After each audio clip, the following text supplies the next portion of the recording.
Alors, on fait pas tous la même chose. Alors, il y a Sophie qui est partie, là, vous l'avez peut-être croisée en montant, donc c'était peut-être déjà trop tard. Loïs travaille plutôt sur de l'animation, donc il fait de la vidéo, là. Et moi, je travaille sur un autre projet qui est plutôt un projet de site internet. Une frange du graphisme qu'on va appeler un designer interactif. C'est-à-dire qu'en gros, je travaille du graphisme plutôt pour l'écran.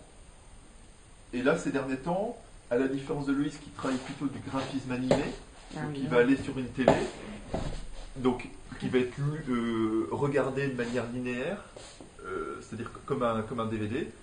Moi, je fais du graphisme sur lesquels les gens vont pouvoir interagir. Donc, ils vont pouvoir effectuer une action, cliquer, rentrer du texte, sauvegarder des choses.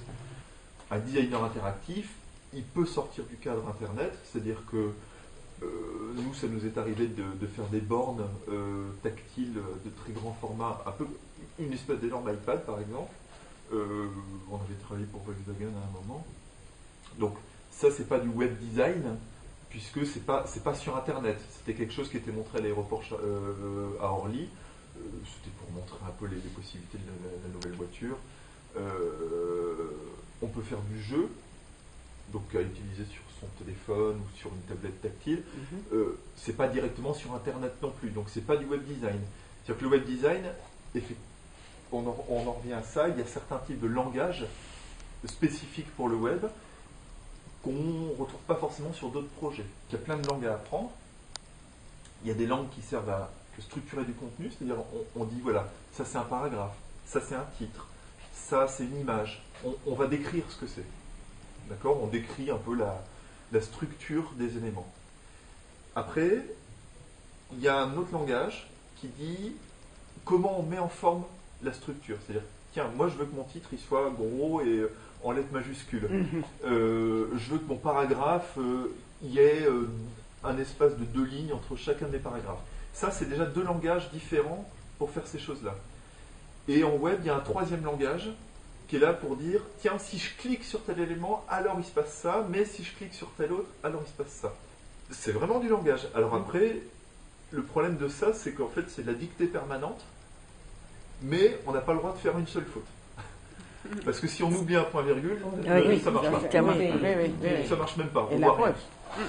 On va du papier à l'écran animé façon animation, et puis après, en plus, on peut rajouter de l'interaction et dire, ok, la personne qui va regarder est capable de manipuler ce qu'on fait. Quand on saura faire ça, en fait, donc, le titre c'était Création numérique et lien social. Et on est parti de l'idée de faire une récupération d'objets autour du numérique et de construire une sorte de ville comme ça, donner une sorte de vision d'une ville un peu faite à partir de plein d'objets de récupération. Donc c'est tout autour du numérique. Donc il y a des tours d'ordinateur, des circuits imprimés, plein de choses qu'on a peint en blanc pour uniformiser le tout et vidéo projeter en fait une image que nous-mêmes avons créée et qui représente un peu des fenêtres, enfin des structures d'immeubles.